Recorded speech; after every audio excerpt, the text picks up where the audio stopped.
segi bara velkomin kæru gestir. Ánægilegt að vera komin hér saman í dag að heyra frá tveimur frábærum Fulbright fræðimönnum sem hafa farið hér síðustu mánuði. Viðburðurinn fer fram á ensku og mun ég nú skipta yfir. So dear guests, welcome you all to this Fulbright forum. We're going to have two of our Fulbright scholars presenting. Let me note that we are also live on Zoom, and a number of people are joining us there, including members of our board. And I also want to note that we're recording. We're going to take questions after the presentation, so if you are joining us virtually and have a question, please type your question into the Zoom question box. So today we're going to hear from two wonderful scholars who have been here in Iceland since August. In addition to other activities, they've been teaching here, one in Akureyri and one in Reykjavik.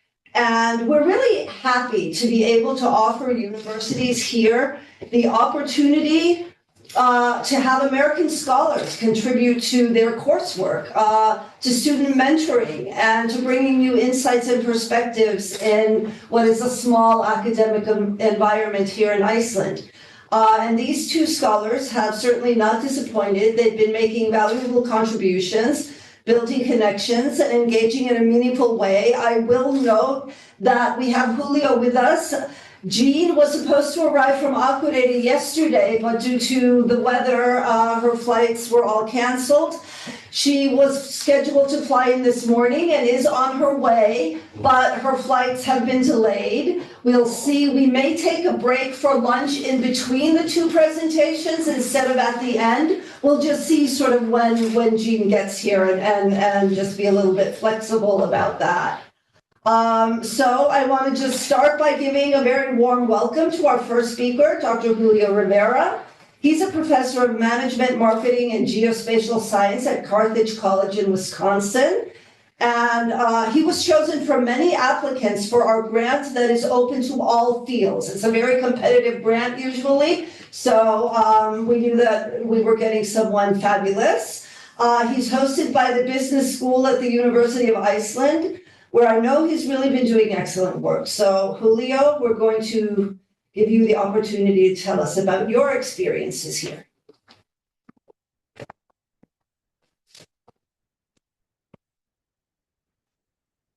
Well, hello, and let me just say that thank you for being here. This is the most Icelandic picture that I think I've taken because it was storming all morning. The colors, as well as the blue sky arriving just afterwards.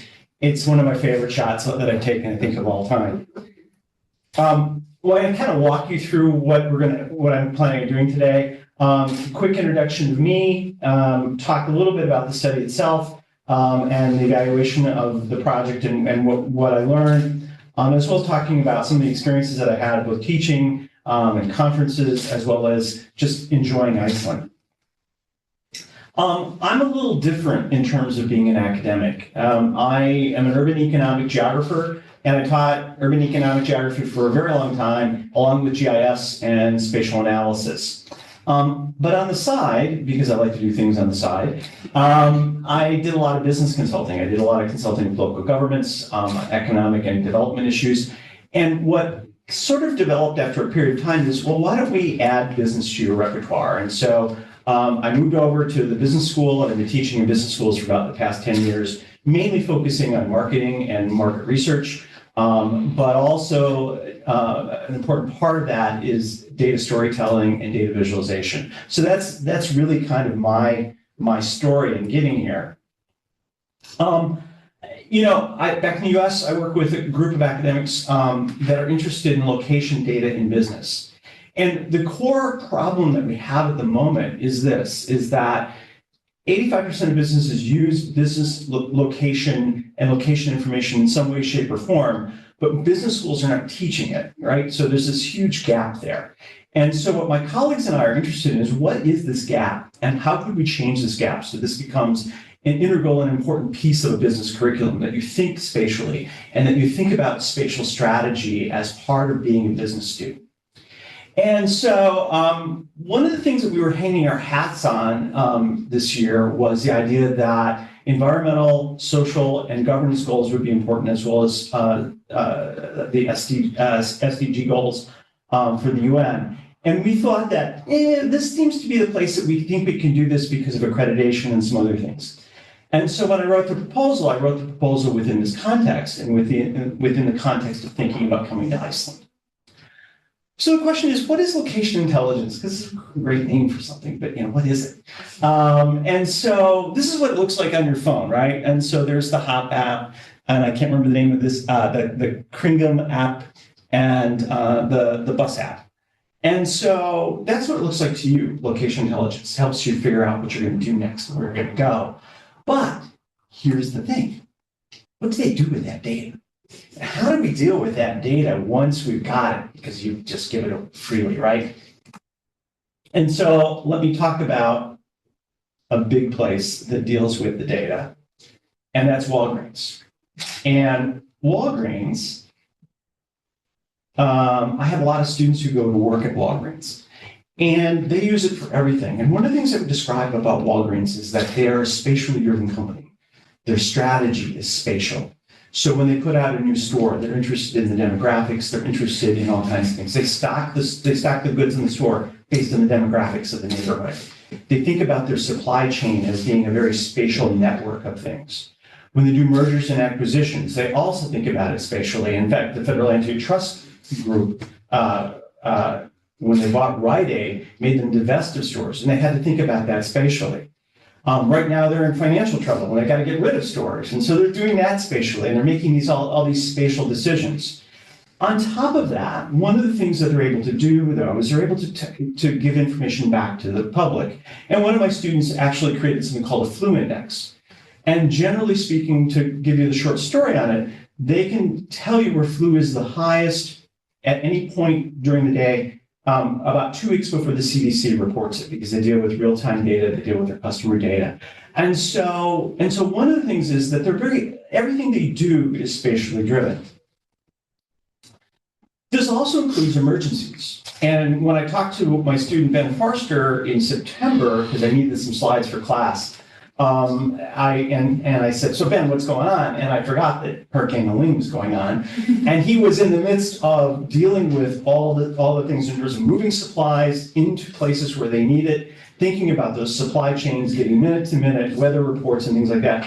And so all of that information was being driven in so that Walgreens could make those decisions minute-to-minute.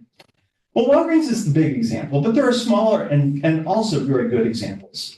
And when we think about things like planning for health equity and thinking about location intelligence, we often think about disease as being human, which it is, but we don't think about it being spatial necessarily. And one of my colleagues, Chip Allen, who works at the CDC, is very good at modeling how disease moves and disease spreads. And he actually thinks that market research is actually the best way to predict health outcomes. And Chip has done some really important work in that and has had some published work with, he works with the CDC, but he also works with high-level academics. And his work is really, I think, cutting edge in a variety of ways. If you're thinking about putting up an industrial site, a warehouse site, a retail site, you need to find the best location, and there are companies that actually specialize in this. And the most important thing is that if you think about spatial analysis, you can have all these layers on top of one another, and as they're on top of one another, you can actually do mathematics and operations between those layers, which is really kind of the advantage of this kind of thought. There's also the question about your data and what happens with your data. These are 2 Wisconsin companies, and they sell generators. And in selling generators, one of the things that they do is that they tie that generator to the internet. So it's part of the Internet of Things. You all have objects that are within the Internet of Things, Nest thermostats and all kinds of things. Well, what Kohler and Generac can do, and the CTO of Generac basically said this, he said, we know who our customers are, and we know where we're going to get more customers, and because of the neighborhoods they're in. On top of that, we can tell you things about the power grid that the power company probably can't, because we know when generators kick on, and we can actually tell the power companies where they need to beef up their services and things like that. So this is how this kind of spatial thought becomes really important. This is a classic example, but one of my favorite examples is that UPS avoids left turns. They make right turns as often as possible. And it's a dynamic routing system, and the routing system automatically says, we're going to do this. Now, it does a couple things. It saves money, but it's also a sustainability measure, and they can measure their sustainability pretty easily as a result of this. So this was probably one of my favorite examples, and I got this example from being here. So I was in a session with the CEO of HOP. And what I learned from him was that HOP has a really insightful spatial strategy. I would argue that they're actually a spatial data company that runs scooters. That they are thinking about who their customers are. They're thinking about which markets they're going to be in, because they don't want to be in the big markets. They don't want to be like Bird and the other scooters. They want to go to small markets that have bad transportation systems. And he has a very clear idea about how he's going to build out these franchises. And we talked about dynamic routing, we talked about clusters and different things, but it's a really, really good company if you're looking for an example of spatial thinking and spatial strategy. So getting back to my question, why aren't these taught in business schools, and what's the problem? That's what we're looking at. And so what I did was a series of semi-structured interviews with academics and professionals. And the conversations, I asked them about what they do and things like that. I also asked, I was also looking for people who weren't spatial analysts. I wanted novices. I wanted people who were smart and intelligent, but hadn't really thought about this very much. And I asked them about, okay, what's stopping this? And what might we do to change? And also I asked about how do we link social and development goals to it? And what I learned was, there are some barriers out there, and there are faculty level barriers. In some respects, as faculty, we teach what we teach, and we've taught for a long time, and it's very hard to kind of add and move. Even if we want to, sometimes you're like, well, I really shouldn't, and so there's curricular inertia. A lot of faculty are tied to their textbooks, and textbooks are notoriously traditional. And I would say so traditional that someone who teaches market research, I still can't find a market research textbook that talks about location intelligence. All right, one did mention a map once. I need to write it. Yeah. Some talked about the complexity of spatial analysis and not being taught these ideas in grad school. And so we tend to teach what we were taught, and these all make some sense. And these are not really surprises, but they did come out in the interviews. There are institutional barriers, and some of those institutional barriers are simply that departments are siloed, right? The fact that I moved from a geography department to a marketing department is actually fairly unusual. I mean, even though the ties are clearly there, it's not a normal thing for an academic to do. And oftentimes academics who are asking the same questions don't work together. And so silos happen, they're part of this.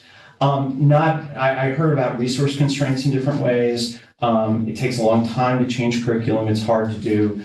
And also there's a lack of faculty development. And one of the things that I always considered when I was an academic administrator as being key to the success of the growth and change of my faculty is to invest in faculty development. And so if there's a perception that you need more, that probably would be a series of workshops on location intelligence to kind of get people thinking and get people moving on these kinds of things. Interestingly enough, that when I talk to people, they said, this is really good. We should be doing this. And so the fact that these non-experts were saying this, like, this is a good idea. This is, kind of said to me that, well, there's some hope here. How do we do this? And so what I would ask them is, how would we bring this about? And I think the best piece, and I think one of the things that I've talked to my colleagues about is that building case studies and building good case studies and publishing them for Ivy and Harvard and places like that and getting those out. And I think that may be the best piece. Other things that came up, guest lectures and workshops, writing simplified tools and tutorials, which are actually out there. Those are actually available. So that's actually done. You just have to point them out. Creating incentives for faculty, whether it be through grant programs and different pieces, there are ways to do that. And certainly, as we built out my work in undergraduate research over 25 years with my other colleagues, that's often how we did it with faculty incentives.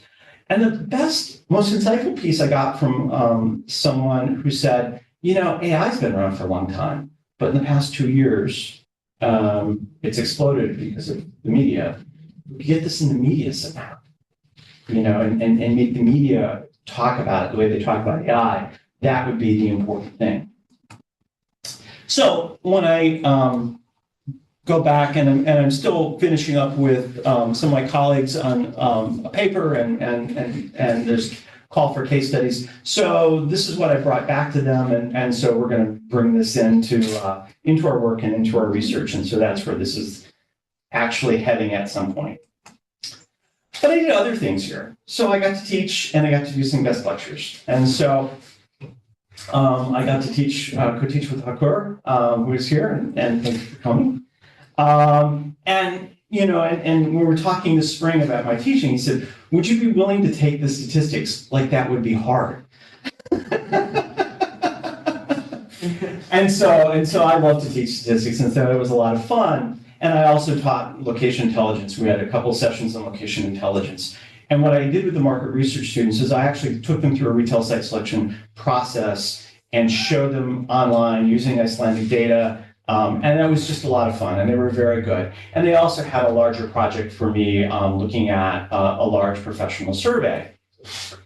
I would say that the students were terrific, and I really enjoyed working with them. And I had been kind of warned about Icelandic students. They would be a little shy, a little reticent to talk, and it probably is true, but so are American students, and I just get in their face and I just ask them questions and they respond. And the Icelandic students did the same thing. And so my classes felt very familiar. They felt very normal. I have kind of a very unorthodox style, and they were very good. They let me push them. We played a little bit. And it was just a lot of fun, and I enjoyed them a lot.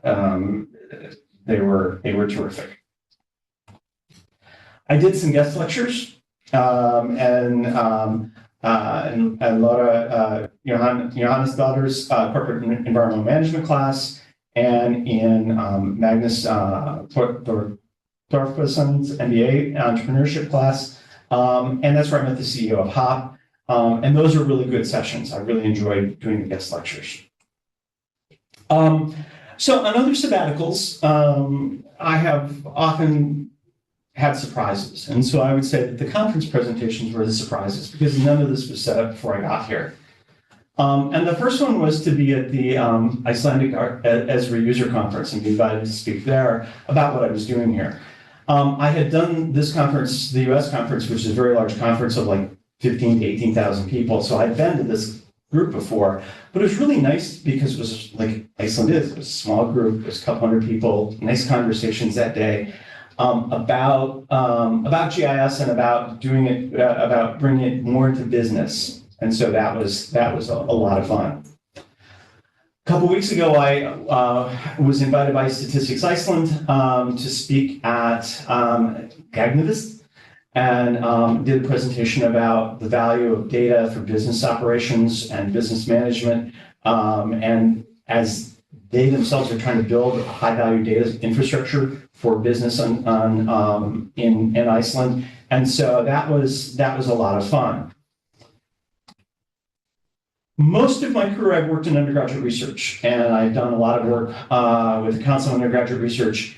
And so the last paragraph of my proposal says, and I might do something with undergraduate research while I'm here. And so this, I did this at the Public University Teaching Conference. I talked about course-embedded undergraduate research, where you actually take your, and make the course, you do away with lecture, and you simply do the course as a research project with students. And you can do this with first-year students, second-year students, and really kind of turn the course on its ear and really get the learning outcomes and professional outcomes that you wanted to focus on. And then last Thursday I got invited to this thing because of my other talk. And it said, I liked your talk that you gave for this guy, but do it and talk about more about AI. And so that was kind of a surprise, and I had to throw this together last minute. And it was good. It was a lot of fun, and it was enjoyable as well. So, and then there's Iceland. And so this is Akureyri, as you may or may not know. I'd been there in the summer before. I'd never been there in the winter, and I was very pleased to get there in the winter and just see it. But someone taught urban economic geography. I love the urban environment. I did a lot of walking through the city, a lot of photos, a lot of places. For me, Reykjavik was just a wonderful city as an urban geographer to live in and to be around and to see things. And it was always just a lot of fun to be there. Like many of you, I got to see the Northern Lights several times in several places, and I actually got a few decent photos of it, so that was fun.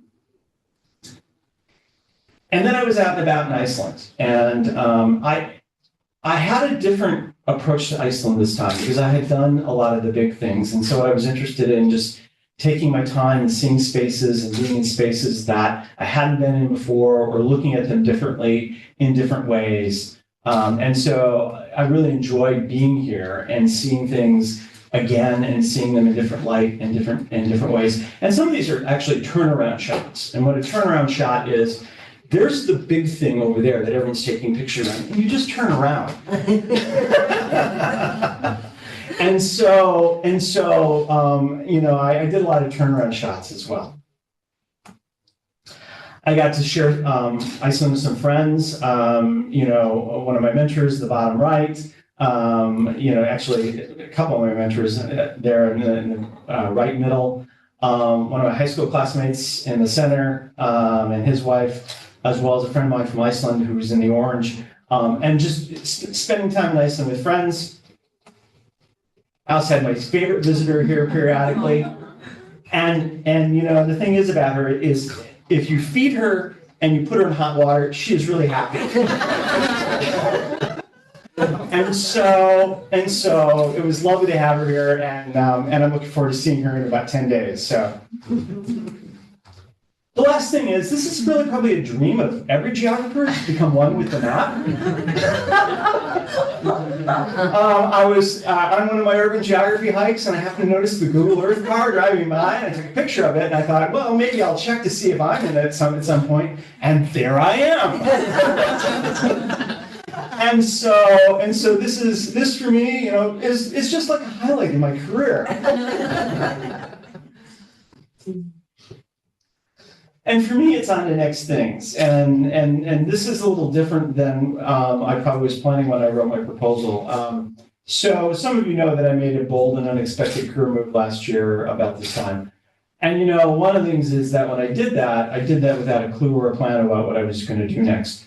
And so I was starting to work on that in January and February of last year. And then I got the Fulbright. And I was like, okay, I'll stop planning. And I'm going to focus on Iceland, focus on Fulbright. And I said, I want to just be fully engaged in this event, in this process. And so I have that. And I worked very hard to be in the moment in Iceland every time. And so I still kind of without a clue, without a plan. But one of the things that this time has done for me is that I've had a lot of time to think. I had a lot of time to think about what's important for me, what kinds of things I want to do. It's been a really good, not only the stuff that I've done, and there's stuff that we talked about, but just in terms of centering myself and thinking about the future and thinking about who I am and what I want. This has just been a really excellent time for me, and I just really am grateful for it. And I don't know what's next, but it'll be interesting, and so we'll see. Nobody works alone. And so I have a lot of people to thank. And so these are my colleagues that I work with regularly. This is the network that I work with, as well as people who've helped me while I'm here. Thank you, Walker. So all of this is really important. And again, you need partners and you need support. And I thank all of you, because one of the best parts about being in Iceland has been being with all of you. And the support and friendship that you've given, I'm just really grateful for. And with that, I'm done.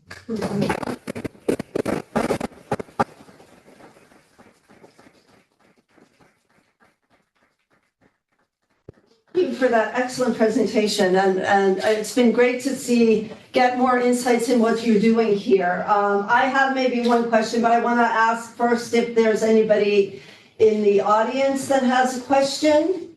If not, okay, yeah. Julio, thank you so much for that. So, as an administrator yourself, and you are doing this case study, are there any other ways that we can get business faculty to refresh their curriculum and bring in more location analysis and other stuff?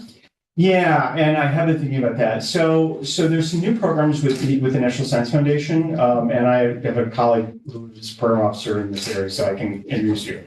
And it's about technology investments in different ways. And NSF in the past few years has tried to link more with business in some different ways, and so which has not been the case for its long term. So I can put you in touch with them. Yeah. Yeah, can I just ask you quickly, so now that you've sort of opened the eyes of faculty at the university and others about the possibilities in this field, do you foresee any future collaborations here in Iceland? Or, what's going on with that? The answer, there are a couple answers. I'd love a future collaboration in Iceland. I've not actually put forward that to anyone, but certainly that's been mentioned different times. Yeah. Okay. Yeah, let's take in the back first. Yeah. Yeah. Sorry. Hey, thank you so much. That was a beautiful presentation. I have a question about location data and its sensitivity from a privacy perspective. So number one, do you consider that typically in your research? And then specifically, did it come up as being different in Iceland versus in the US? So in the US, location is considered highly sensitive, highly personal. Was it considered highly sensitive and personal in Iceland? So I'll differ with you that location, since it's public, isn't as personal as you might think. It's categorized as sensitive. It's categorized, but it's not treated that way.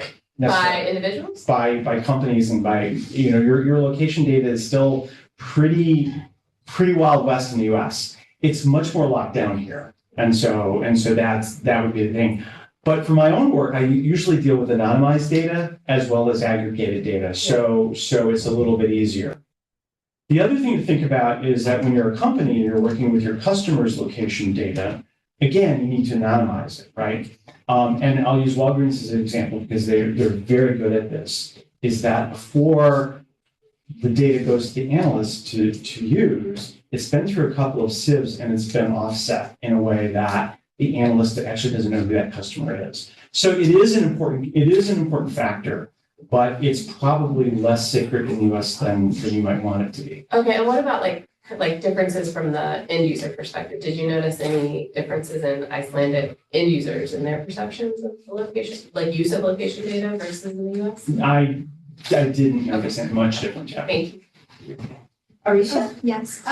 So you talked about looking at location in an Icelandic context. I was wondering, maybe just like from a broader perspective, what differences have you noticed, like looking at Hop versus like looking at Walgreens, even though like the context and the subjects are different? Yeah. How what is the Icelandic context of looking at geographic locations? Yeah, so it's actually not related to the business, but it's related to sample size in many respects. As everyone has told us, Iceland is a small country and less than 400,000 people, right? And so what happens is that the sample size is small, and so privacy becomes more important because you can be identified much more easily through a variety of means in Iceland as a result. So what that means and what that's meant for some of the work I've done with Statistics Iceland is that there are whole sections of Iceland where we just don't have the data outlined because we could easily identify someone, as well as it's harder to do some of the mapping pieces that we do in the US in Iceland because of that. In Reykjavik, it's not so hard, but in in some of the outlying areas, you can't really learn much from that. The other thing that's interesting too is that the size question really kind of is important because the data is much more closely guarded. So, for instance, in the United States, I can get very detailed census data at a microdata level, and then I can just download that, right? In Iceland, I asked the director of Statistics Iceland if I could get some of that, and she said no. Now they do allow researchers to get it, but it was the context that it wasn't going to work. And so there's a need to be much more protective here because of the sample size being small. Okay, I think we need to take, so our second speaker is arriving soon, but hasn't arrived yet. So her flight is landing about now. So I think what we will do is take, well, first actually though, I want to present you with your little Fulbright swag and your Fulbright Iceland pin. Thank you so much. Yes, and thank you. And there'll be opportunity to continue discussions, but we're just going to take a little lunch break right now. And we have some bagels out front for you. For those of you who are joining us online, maybe I'll just come over here. For those of you who are joining us online, we'll be back at 1:45. If anything changes, we'll be back here then to let you know, but hopefully Jean will have joined us then. So we'll see you in about 15 minutes. So our second speaker, and to those of you who are on Zoom, we are ready to start again. We apologize for the delay. We'll be going a little bit over, so we'll be going till about 1:15. Our second speaker today is Dr. Jean Davidson, Assistant Professor of Biology at the California Polytechnic State University. The University of Akureyri was selected to advertise what we call a request for scholar, which is when a university pinpoints an area where they need additional expertise, sort of as part of their strategic planning. And the University of Akureyri sent us an application asking that they would like to have a scholar to teach bioinformatics. And the position was advertised in the US. And then after the applications were received, Jean was chosen to take on this role, as she really was perfect for the job. She arrived with her family this fall, and they've been taking Akureyri by storm, I believe. So, Jean, we can't wait to hear from you. Wonderful. Thank you so much. And thank you for your patience with the ups and downs of living in the frozen north. But I'm so grateful to be here today and grateful for, I think I got off the plane 10 minutes ago. So this is terrific for small towns and nice cab drivers. So yes, I'm going to be talking today about my experience living in Akureyri with my family and really thinking about how to apply and teach bioinformatics with an aim of developing biotechnology and biotech insights. Okay. So as it was mentioned, I'm an associate professor at Cal Poly San Luis Obispo, and my area is in genomics and bioinformatics. So how I always introduce this topic is using computers to solve biological questions. And the best example that most people are familiar with is like the Human Genome Project, DECODE, things like that, where we have really tremendous biological questions. Where do people come from? What makes us sick? But we need computers to help us with that enormous amount of data. And I was lucky enough to be a Fulbright scholar here at the University of Akureyri. So a little bit about where I've come from and where we ended up. So Cal Poly San Luis Obispo is a town not a lot of people are familiar with. So it is on the central coast of California. Our closest big town is Santa Barbara. It's a primary undergraduate institution. It's a state university, very strong ag and business background, engineering background, though it's starting to grow in science and math, and it's really starting to think a lot about biotechnology, where Silicon Valley is up here, LA is down here, what can we do in our own area? So some similarities to what I experienced this year in Akureyri. And I came up for my first sabbatical and said, what am I going to do? what am I going to do with my beautiful family? And this kind of RFA appeared and luckily I had some friends who had done Fulbrights and they said, you should take a look at this. And it was like it was written for me. It was come be a champion of bioinformatics, biotechnology, innovation at the small university, applied, very functional undergrad university. And I said, pack your flip-flops, get in the car. We're going from Southern California to Northern Iceland. And took us a minute to adjust, but we had a wonderful time. Sure. So, Akureyri, if those of you who haven't visited yet, I highly recommend. It is this wonderful little town up in the very northern point of Iceland, and it is the second biggest town in Iceland. But it really is, I've been so grateful to be there. It is a very where people work and live and go to school and have community, and it is about 15,000 people altogether. So small enough that we really got folded right into town. And I was welcomed by some delightful colleagues in the Department of Natural Resources, as well as in the School of Nursing, which is a prominent program at the university. So I had 3 goals that I'm going to talk about today when I arrived, and I think I've accomplished most of my goals in there. One about teaching, one about research, and one about the collaboration. So I'm going to start with my teaching objectives.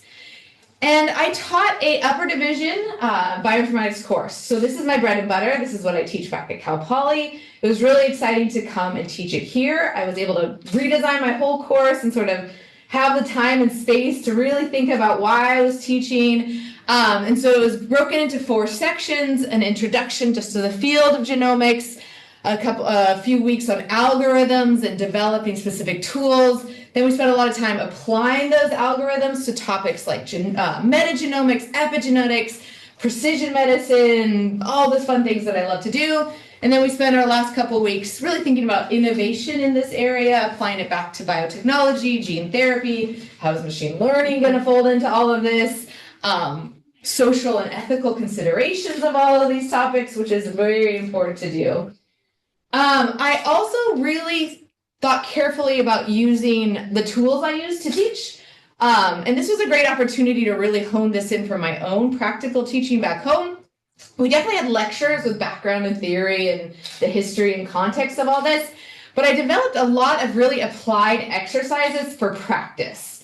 Bioinformatics is a topic of just got to do the work and got to get your hands on that data and try to answer some questions.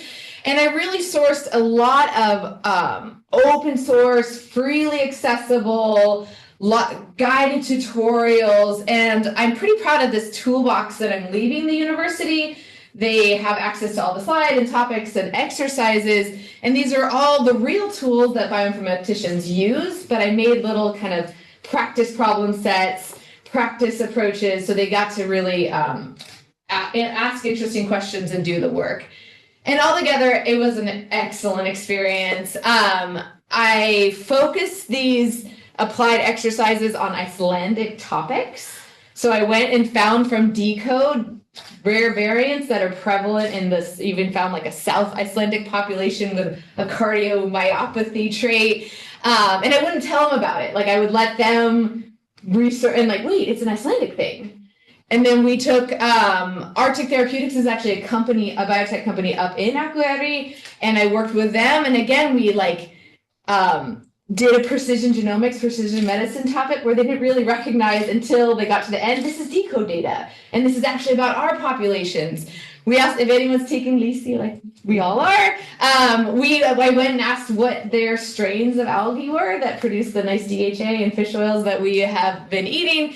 And they did a whole genomics profiling, phylogenetic tree of that. So I think that really got them engaged, got them feeling empowered. There was just this constant, wait, what about if and I said, yeah, you can go. That's a great idea. Go start that company. Go do that thing. And we did a lot of professional development. They wrote resumes. We had mock interviews. We talked about how to like take ownerships of their projects. And their final, which was actually just due last weekend, they actually wrote a grant application with data and figures and I made it be an Icelandic topic. And so some of them are, especially this crowd right here, got really into it. And we've been working even past the class got out on developing some great ideas they have about CRISPR and a research topic that I'll talk about in a second. So all in all, a really lovely university. I was able to also give talks in the nursing department. I was also able to guest lecture in some other genetics and intro bio classes.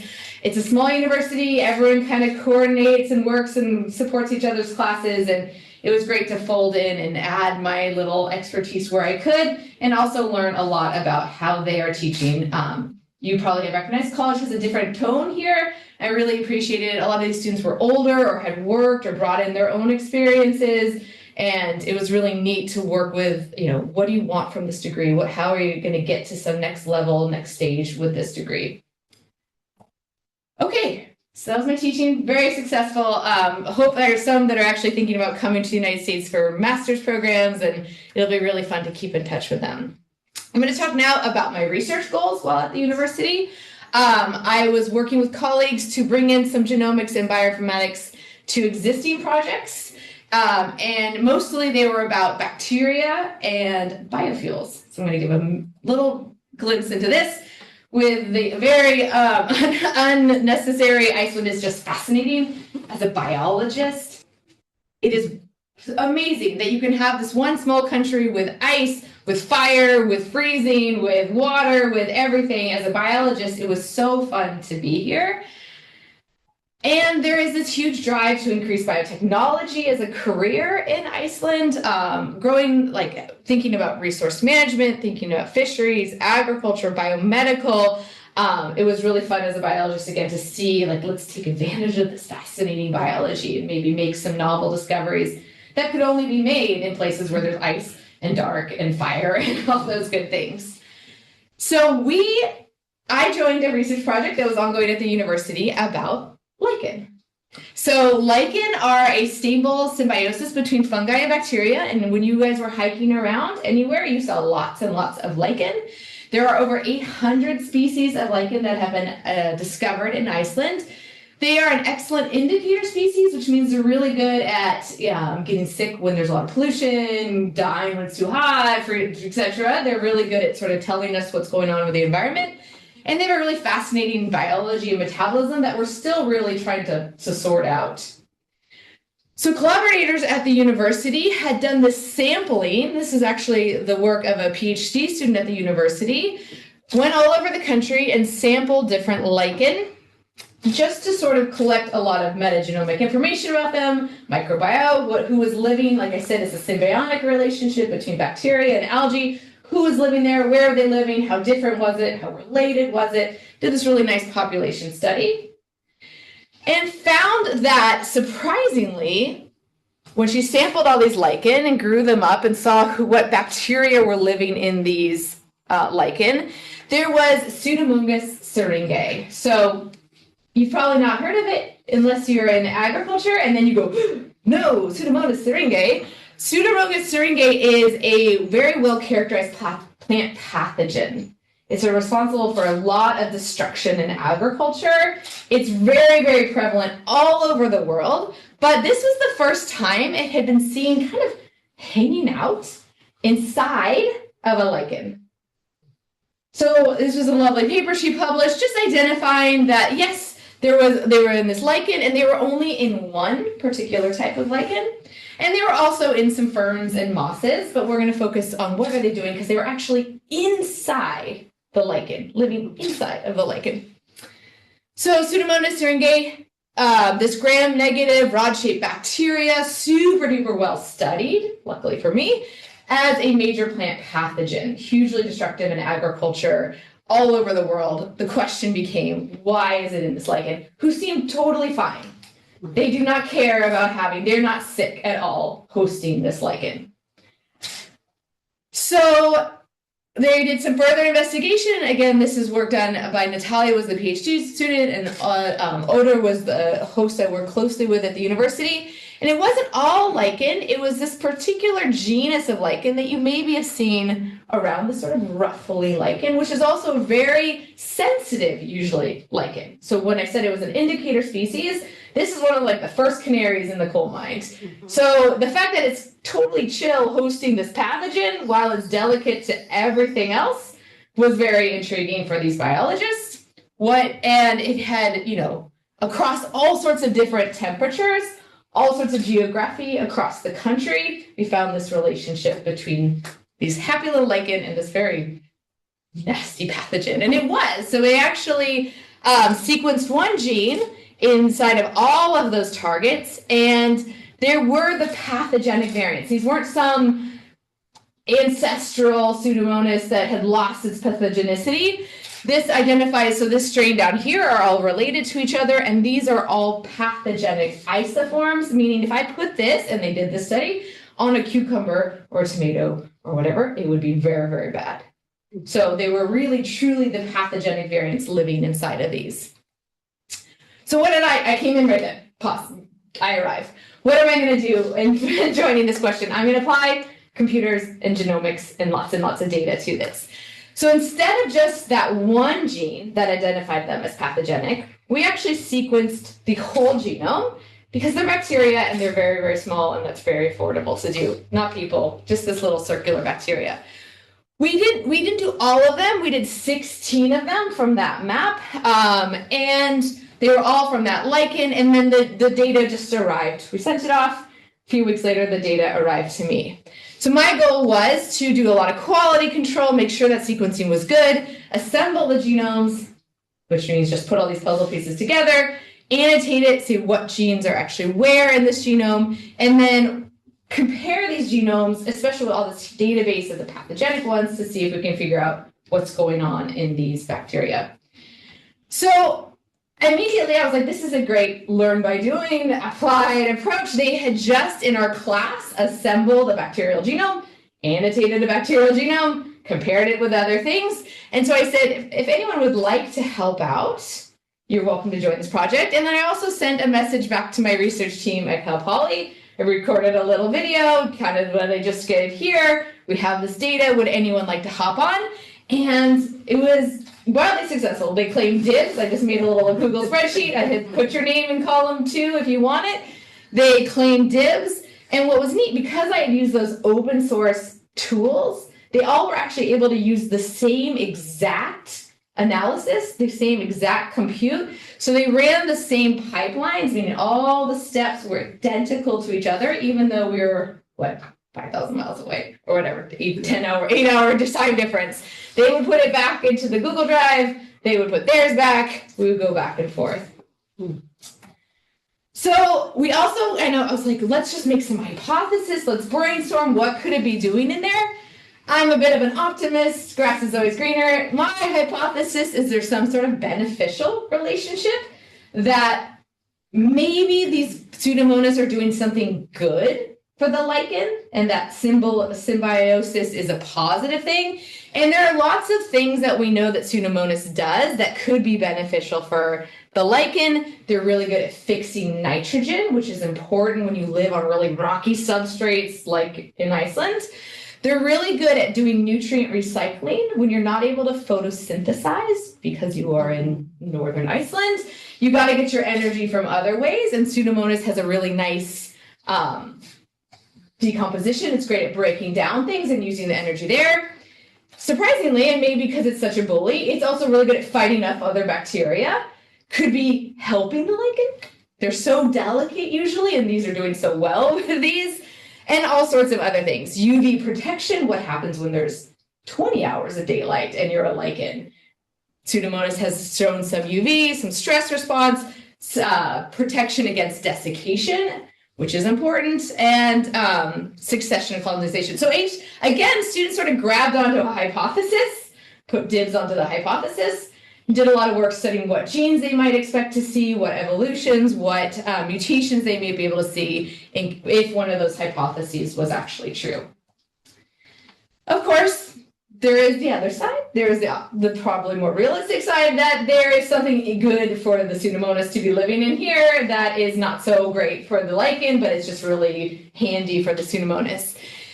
And I did not know this at all, but do you know what is in the center of every single snowflake? Is a bacteria.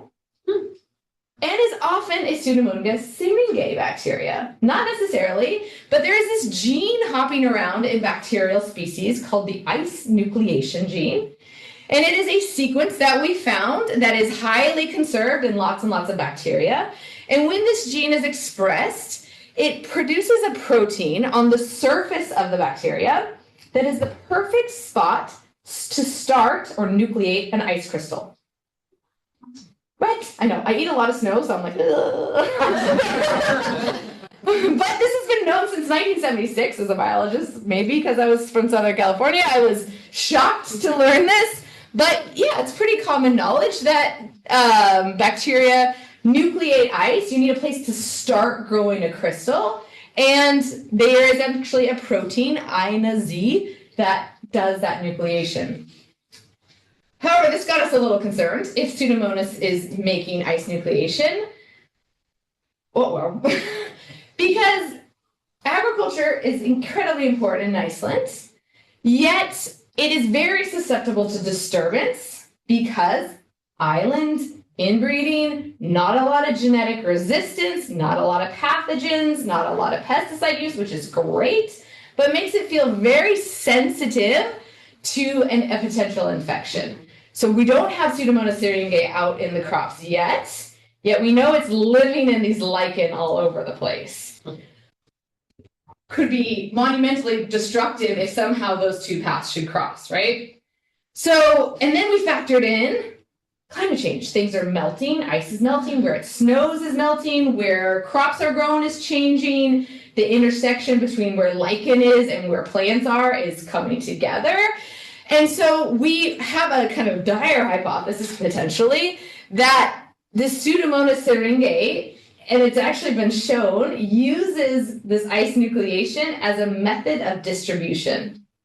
So getting in a snowflake gets you places you couldn't get before as a bacteria. You catch a ride in the water cycle and you go farther away than you were before. So we have this hypothesis emerging, potentially. We did find this ice nucleation gene in all of our variants that we've looked at so far. That this could be a tool, perhaps, to spread the Pseudomonas, especially as temperatures and ice changes, like we saw from the talk on Friday, right? So we're not sure yet, but we're keeping this in mind, and we're doing some modeling about how far could these little snowflakes go, what happens when they land, do they need to hit the right host right away, etc. And we've actually brought in some microbiologists who know a lot more about this domain. That's my favorite thing to do, is get the data and do the compute and then bring in the real biologist who's known about ice nucleation since the 70s. So that is an ongoing collaboration thinking about this Pseudomonas, and we are going to continue working on it for forever. I don't know, as long as there's interesting things to be done, which in bioinformatics is forever. We also are working on annotating, and this also came from class when I reached out to Lisi and was getting some bacteria and thinking about what algae they're using to feed the salmon to make the fish oil, and there are also some algae that make their own DHAs and lipids. They said, do you know that there's actually a protist from the fjord near Akureyri, Fjordur, which we don't know a lot about, but we know it's really good at making DHA, which is an essential lipid they often put in sort of formulas and in a lot of those supplements we take. And we're growing it. It grows really, really well. We know nothing about it. And I said, can I sequence it? And they said, sure. So we have sequenced it, and again, students on both universities have annotated it and are now comparing it. There's a really interesting viral genome embedded in this. We don't know what's going on. Protists are super weird biologically. They're kind of their own whole clade of life. But there has brought up some really interesting questions about the metabolic pathways. This is what the students are working on. Can we CRISPR? Can we genome edit some of these metabolic pathways to even further increase their DHA production? I don't see why not. Let's do it. The students are having a great time. I also sent my students out to the ocean. I didn't know if we have these protists out in San Luis Obispo. They're in a boat out there scooping up some water. Can we use these in supplement production? Lisi is interested. If you can get these guys to be even better, why not? Let's grow those protists instead. So lots of biotechnology opportunities in that project. So lots of fun research. It was really successful. It was fun to come in, learn a lot, apply my skills, and then sort of turn it back over to the students to the professionals, but I got to drop in sort of my genomics and enthusiasm, which was really fun. And yeah, it's going to be a continuing collaboration because it spans so many topics: genomics, bioinformatics, population ecology, GIS, mapping things, climatology. Like, there's so many opportunities for students to continue to be involved in this collaboration, which is great. And then last, I wanted to think, like they said, they put out this RFA sort of thing for a bioinformatician, and I thought that was really interesting, and it was fun to talk about why particularly me, and what do you think about bioinformatics and biotechnology. So my last goal was to think a lot about this collaboration and connection, because both Cal Poly, my university, and Akureyri are undergoing a big curriculum redesign, which happens all the time in academia, but it's this rare opportunity to really think deeply about what are we teaching these students? Why are we teaching the students? Is it what they need to know? And it was awesome that we both had this coming. So Akureyri is actually completely redoing their biotechnology major for 2026. And they invited me into the room to think about, is this the courses we should be teaching? Do you recommend any others? And because there were so many similarities between Cal Poly, they do a lot more business stuff over here than we do, which I really like. Like, let's go actually teach them about supply chain and patents and stuff. We just do a lot of theory, but maybe, we have some really cool biochemistry that maybe, so I was able to set up calls and again, just sort of let the experts chat back and forth, and a lot of really great communications for us as we were switching to semesters, which is a whole big redesign. We really valued learning from what they were thinking about in terms of their training and our biotechnology, and I got to just be like, more bioinformatics and data science on both of them. And throughout this, right before I came here, I went to New York for a global bioinformatics education summit, and it had to do with developing bioinformatics trainings in Africa and Central America, and then I got to come here and think about it in Northern Iceland, and all of these ideas are just spinning together. I'm actually working with a colleague at the University of Akureyri about an editorial, so you've seen these before, kind of statements at the time about what the power of bioinformatics is in global biotech education because of these open source resources, because every place has unique biology and characteristics that you can really empower local biotechnology with tools that are universally teachable, which is huge. So that's going to be fun to get that out hopefully this year. Next year, not this year. Well, I said I had 3 sabbatical goals. I also absolutely had a 4th, and that was getting to take my family to Northern Iceland. I remember clearly I'd applied, but I had not told them, the little ones especially, too much because I didn't want to. And we went out to dinner, and I said, okay, let's get out a map. And first one who could find Iceland and how far away it was. And a huge goal was just bringing my family. And they have done such a wonderful job. We have gone to every corner, thanks to everyone who hosted us as we traveled all over the country. Because we were able to strike this really phenomenal balance of one weekend we would be down at the glacier. And then on Monday, they had homework and they needed to empty the dishwasher, and their friends could come over only after they emptied the dishwasher. And then the next weekend, we would be out here. And then they joined the hockey team, and then they had homework, and then they went trick-or-treating in the snow. You'll down here. They went trick-or-treating in the snow with friends. We went horseback riding. We went to the pool like 4 days a week.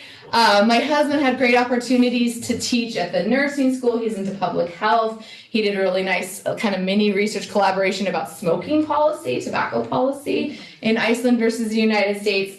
And there's just far too many pictures to even include. But we had such a great time. And they did great. They just went to school in Icelandic. And they made friends. And they joined the hockey team. And then we would go and herd sheep and go to Husavik and go on hikes, and how profound that was for the kids. We always joke with them, it's sort of taken away any excuses. Like, they can't say it's too cold. They can't say it's too new or scary. They can't, it is a lot of those excuses they've had are just gone because they've done such, I think he maybe found his, homeland, this little blonde-eyed We may just leave him here. He's done such a good job. But it's been profound and such a cool experience to be in this small town, be so welcome, folded in, and really integrate into the town of Akureyri. And we're going to be heartsick to go, though it is very, very cold and snowy there. So I'd just like to thank everyone, especially Fulbright, for this opportunity, the universities for supporting this adventure. Slides here if anyone wants to think about these projects or get involved. We have lots of opportunities, and I appreciate your patience for my delay. Thank you so much. And happy to take questions.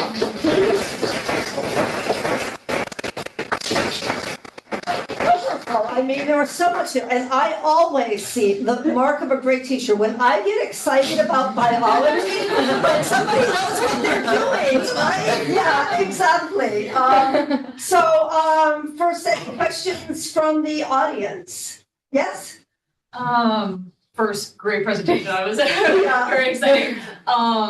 I'm curious if you have considered or looking at maybe tracking the Pseudomonas syringae, like if the proportion of lichen that contain that, or like stuff like that over time. If there's a way that you can use bioinformatics for that, there's data for that. Yeah. Yes. So luckily, I said luckily it was Pseudomonas syringae because there are like 700 genomes in a database somewhere. So that's one student who's more kind of interested in evolution has taken all of those and compared it to our 16. And can we see where did this ICE gene come from? How prevalent is it?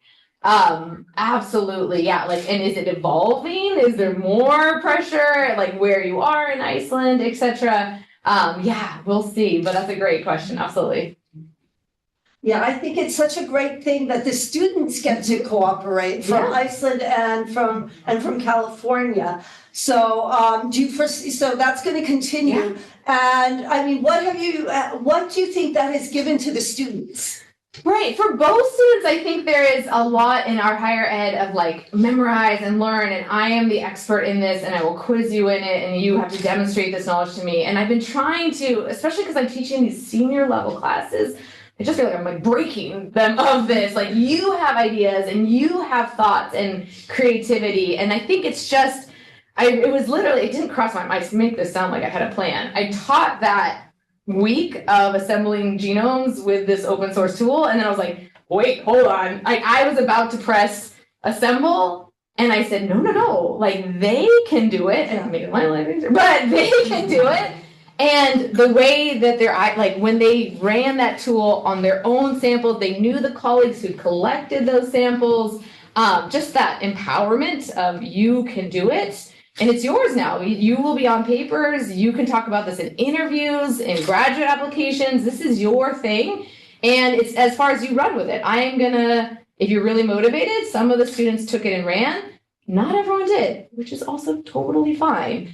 But if you want to, I will be here. I will be a champion for it. I'll give you all the tools and compute you need. But you have to decide how much you want and how interested you are. And I think that's also really important too. Yeah. Arisha? Yeah, sorry. Just like going off of that question. I'm just like wondering if it is only particularly in Iceland that you've noticed the Pseudomonas in lichens, or is it elsewhere? No. Oh, really? Yeah. Okay. No. Okay. Not we know of. Who has looked that carefully? We have lichen in California. We are absolutely gonna go out and just be like, this thing. But this is the first example. Is it the only? Probably not.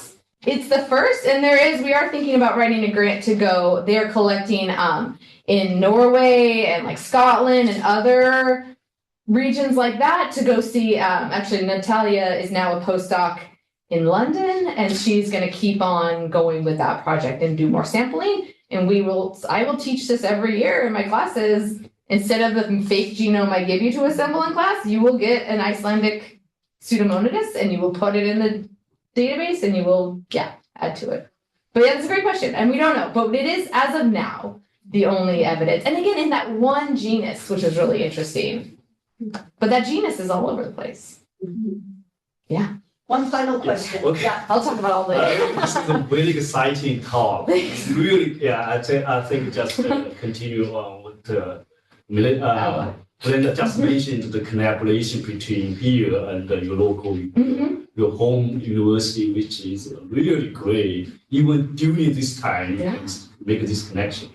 This is very good. So my very simple question, I actually, because I'm not a biologist, is this like actually a fungi or plants? Lichen is bizarre. So lichen is like half fungi.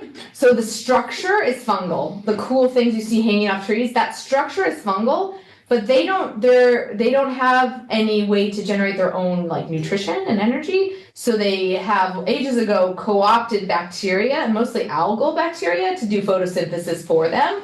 And so long ago that now it's like one thing. You need the bacteria and the fungi together. It's all over the world. You see them on trees. You see them probably here in town. And it used to be thought that it was only algae. And just in the last like 10, 15 years, there's been this reevaluation of lichen, and we're seeing there's tardigrades in there, my water bear friends. There are other bacterias in there. It's not just algae, and they can do all this. Fungi has really co-opted a bunch of other organisms to sustain this diversity. And so this is such a great example. Again, my positive, I think that Pseudomonas could be doing something really great for it. Hopefully it's not doing something bad. There is also that ice nucleation. Someone had, a student just yesterday proposed like the igloo hypothesis, that it's actually ice nucleating to protect itself and stay warm and like create a little snow around the lichen too, which I thought was very sweet. I don't know if it's true, but yeah.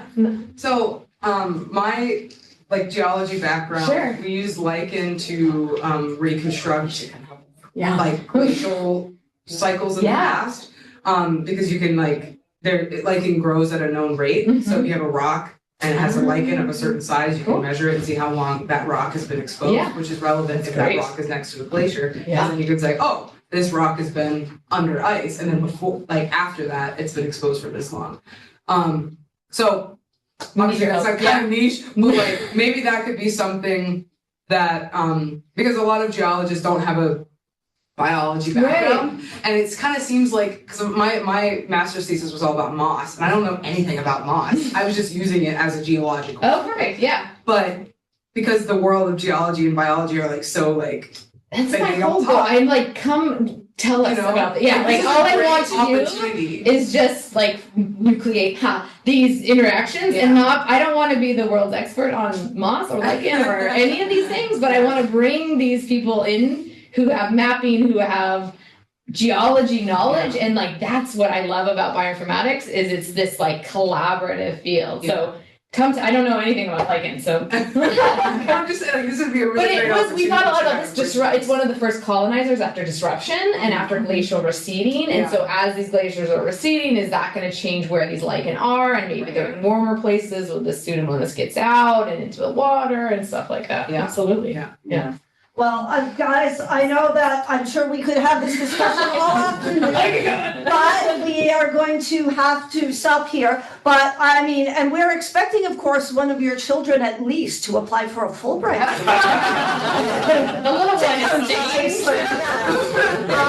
but before we end, we want to just give you a little Fulbright Iceland here, and your Fulbright Iceland pin, which you can wear proudly once you're back in the U.S.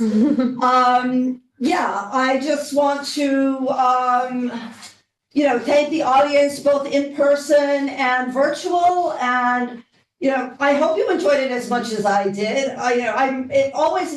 Hearing these presentations makes me thankful for the Fulbright program that allows us to foster this type of collaboration. And these two amazing scholars have managed to do a lot, have packed a lot into this one semester here. Not only has Iceland benefited, but then when they go back to the US, their students and their universities are going to benefit a lot as well. And so we really hope that this is a start of even more collaboration, and that we'll see you in Iceland often. and or at least see some collaborations and maybe some articles and things. And please do let us know when anything's going on, even if you're not coming back here. If you're doing something with your colleagues, keep us informed about what's going on. And then, of course, now you are Fulbright Iceland alumni when you leave. I mean, not right away, but when you leave, you're leaving I guess, later this month. So you'll be members of Fulbright Iceland alumni. You'll be hearing from us periodically. And all of our alumni are really important to us in terms of being resources for us in the United States. So we look forward to having a long relationship with you. Again, thanks to both of you for presenting today. You have made the commission proud, and you've done, great job here. Again, and let's give them a round of applause. Again, thanks to the audience also, both those who came in person and those who joined us virtually. We hope to see you again soon. We won't be having another event like this until the spring, but there are often other things going on. And until next time, let's continue to forge a better future with Fulbright.